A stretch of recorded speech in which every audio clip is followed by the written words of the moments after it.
Moment of truth! 3, 2, 1!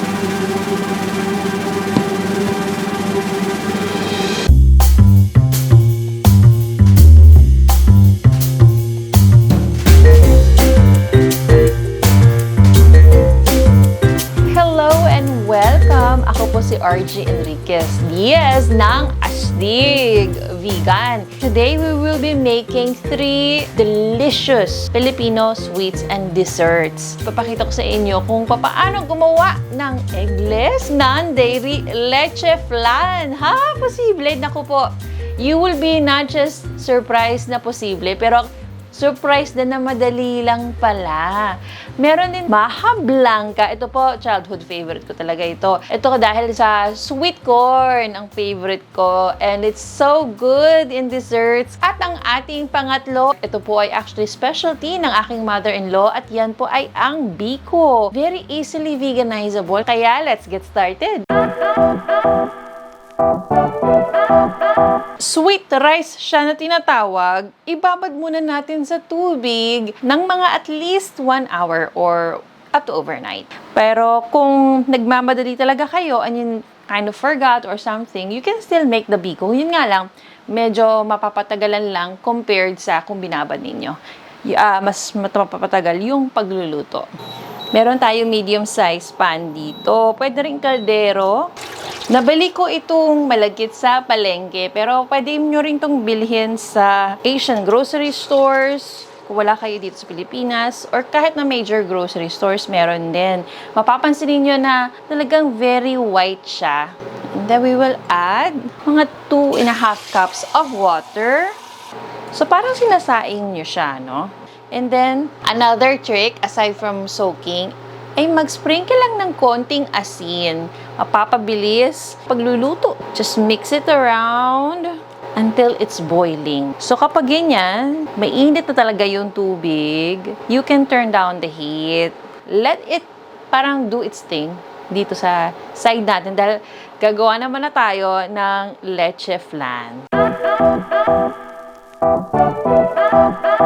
For mold, you can do the traditional llanera ang tinatawag. It's basically like a tin container. Napakanipis niya and you can directly cook on this. Gas stove ang aking gamit because we're going to caramelize the sugar mismo. Alam niyo kasi there are 2 parts of the leche flan eh. Yung caramel at saka yung flan mismo. You can use this. You can also use whatever container you have, kahit glass, whatever, ramekin. The only thing is, you cannot directly cook on those. So, kapag you can just use yung mga kaldero when you're caramelizing the sugar and then transfer it to whatever container you're going to use kung hindi yun llanera. Actually, before turning on the stove, let's add about 1/2 cup of regular sugar.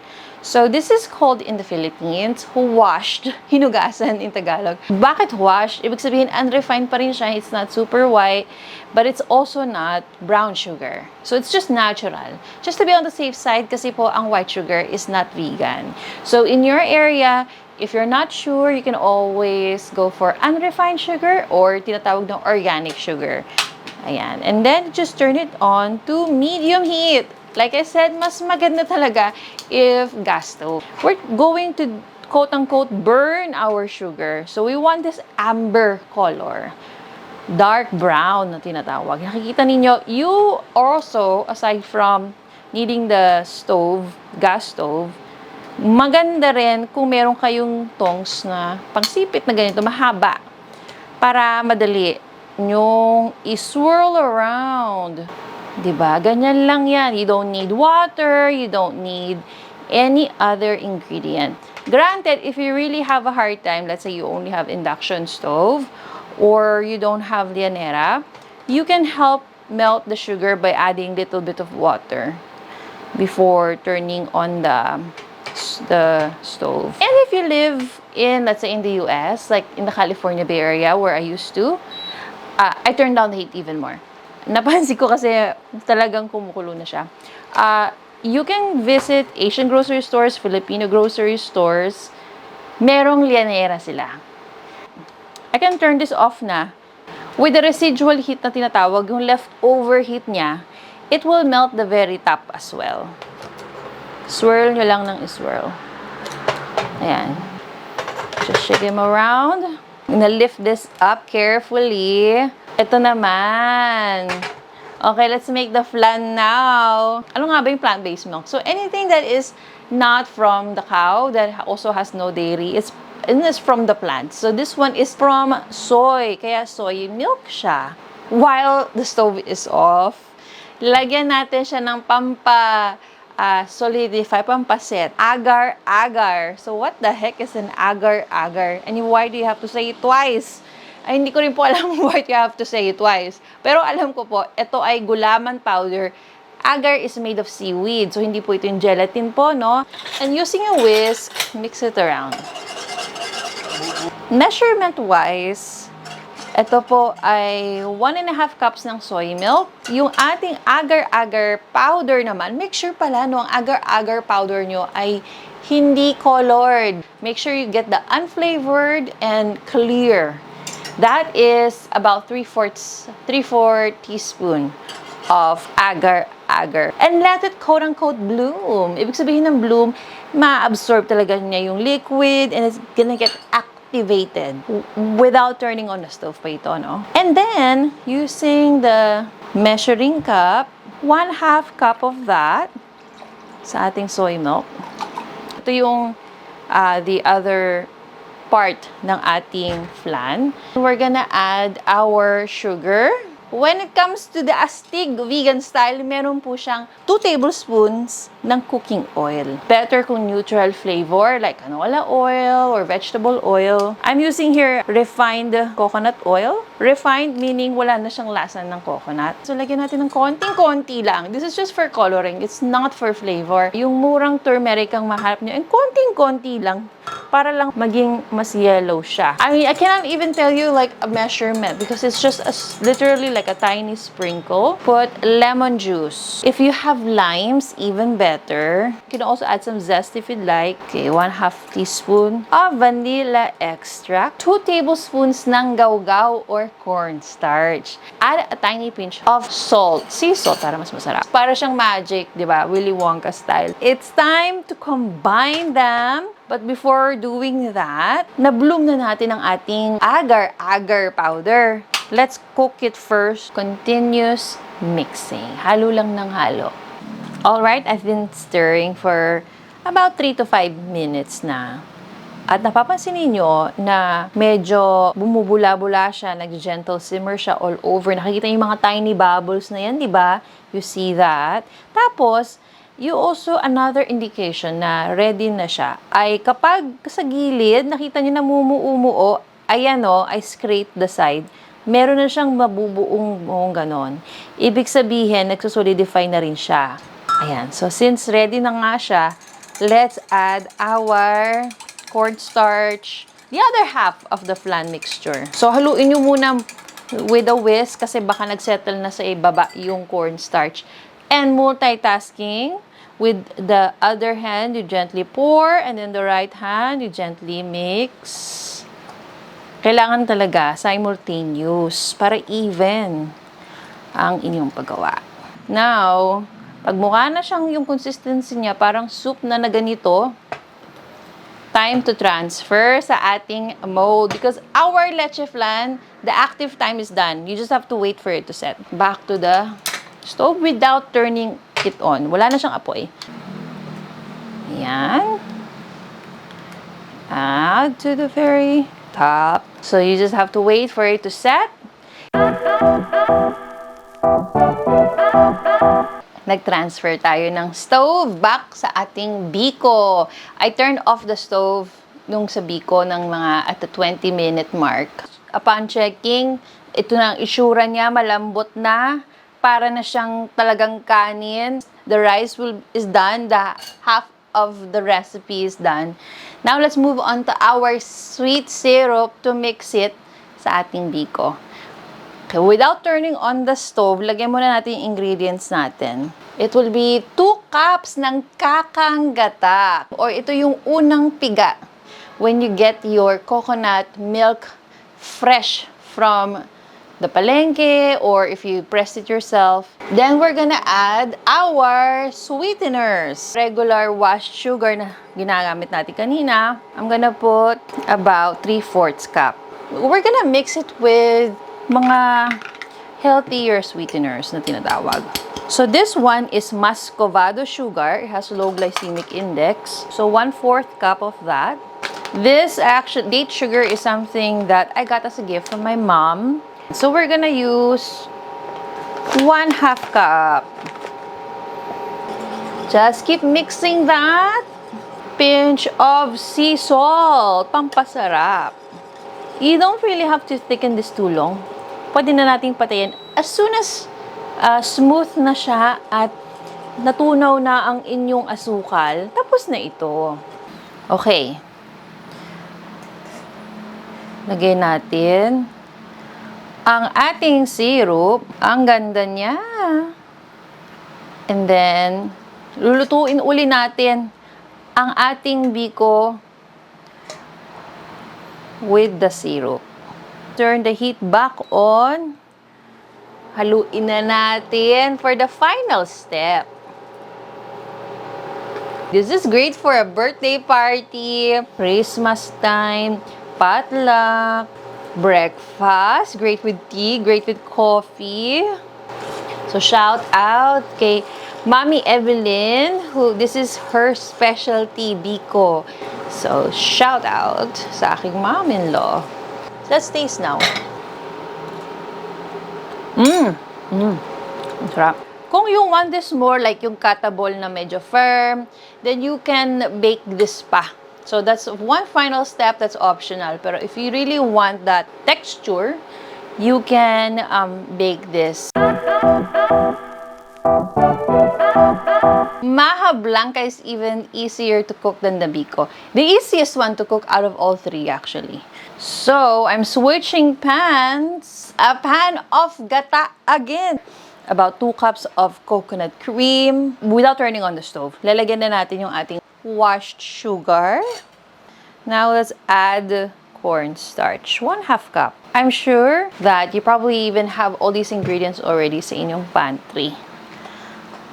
So, it's important na hindi nakabukas ang inyong apoy para ma-dissolve pa rin muna natin yung ating cornstarch with a whisk or fork. Ganyan. Halo lang ng halo. Pwede kayong gumamit ng cream-style corn. That's actually what most Filipinos use. Mga 3/4 cup nito. Ayan. Ang maganda dito, nakapagpalasa siya ng Maja Blanca. Kung gusto naman ninyo na meron pa ring kagat, pwede kayong gumamit ng whole kernel. Once dissolve na ang inyong cornstarch, turn on the stove. Tiny pinch of salt lang, pampasarap lang. Alright, I just kept mixing at ito na siya. Very thick na. I'll turn this off. Para siyang glue. Diba? Pag nakita nyo, nag-coagulate talaga siya na. Kung meron kayong banana leaves, even better. Kasi talagang nakakapagpaganda talaga siya. At nakakapag-infuse pa ng flavor yung ating banana leaf. Ito po siya, no? So, have a pan. You can have this over open fire or para, especially if you're a beginner, kahit na ano na lang, over the pan na lang. Kasi, you wanna heat this up pa. Para maging malambot siya. Na nagiging vibrant green na siya, oh. Ooh. Okay, turn this off now. Ating banana leaf for our Maja Blanca here. Time to garnish and present. Time sa ating final presentation. Ito yung ating beautiful na malambot banana leaves kasi napainitan na siya. Ang banana leaves pwede nyo ring mahanap sa Asian grocery stores and Filipino grocery stores. And then, lagyan na natin ang ating biko. Ang bilis niyang matransfer kasi dumulas na lang siyang bigla. Ayan. Tapos, ismoothen nyo lang with a spatula. Same sa ating MAJA Blanca. Just spray a little bit of oil lang. Konti lang. Para maging non-stick siya. Sa center nyo ilagay. Use a spatula this time. Have this set. Kasi yung cornstarch, lalo pa yung titigas. Mag-firm up pa yung ating MAJA Blanca. You can also cut out what's sticking out na banana leaves. Parang may kulang na topping, which is what you call latik. And latik is so good and it's so easy to make, and oh my gosh, it's basically just coconut cream curds. You just wait until it forms curds and that's it. And it's just like a little piece of heaven on top of your MAJA Blanca, on top of your Biko. Kaya yun ang gagawin natin. Let's make the latik, the final step, which is the optional step. Parang toppings lang, pero nako, this will really elevate your dessert, your kakanin, at saka yung MAJA Blanca. Let's make the latik. Ito kahit na coconut cream in can or freshly pressed coconut cream, tapos medium heat. You just have to wait. Separate na yung milk from the oil. May mga curds na tayo at yung curds lang ang gusto natin. Lagyan lang natin ng konting asukal para may konting lasa din ang ating latik and konting asin. Ito na po itsura niya ngayon. Medyo hindi niyo na siya ma-recognize, no? From coconut milk, naging coconut curds. So, let's turn this off. Ayan, no? Nai-slice na siya sa gitna. Let's add yung ating latik on top. Ang ganda. Let's do the same thing sa ating Biko. So, set this aside. Same drill. We're going to cut this into squares. Same. Alright. And let's check back sa ating third dish, which is the leche flan. We cannot forget. We have that. Ito yung ating leche flan. If we jiggle, parang okay naman na siya. So, let's run knife here para malalong madismantle yung sides niya. Tapos, yung plato, ipatong sa ibabaw. Moment of truth! 3, 2, 1!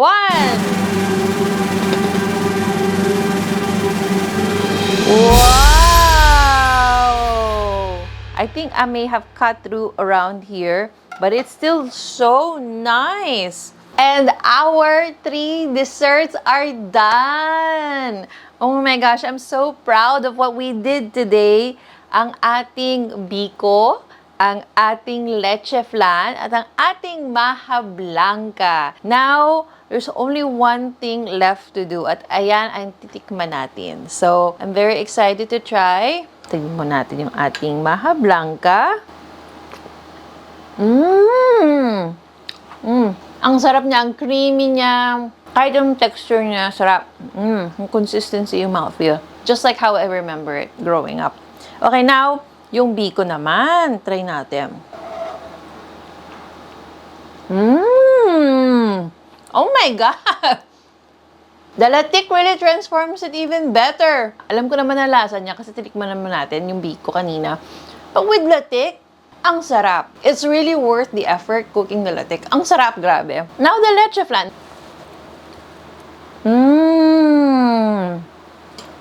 Oh my God, pahingi pa. Ang sarap, pahingi pa. Grabe. Perfect consistency. It really melts in your mouth. You would think there will be eggs in here. Of course, it won't taste like there will be egg yolks. Pero as far as the consistency and texture, kuha niya. Look at that. Look at that. Pag nag-jiggle-jiggle. It's so rewarding, especially after tasting it. So, I really hope na maging ganun din yung experience nyo. And so, let me know. I'm on TikTok, Instagram, Facebook, of course. And of course, other recipes you can find sa YouTube and sa AstigVegan.com.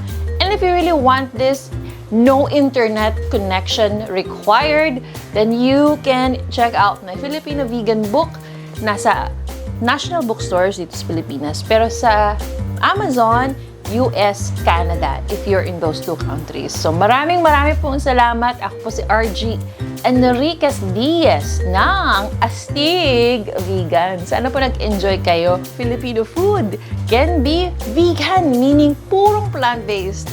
At pwede rin siyang maging masustansya at masarap nang hindi nawawala ang pagka-Pinoy essence niya. Kain na! Let's eat!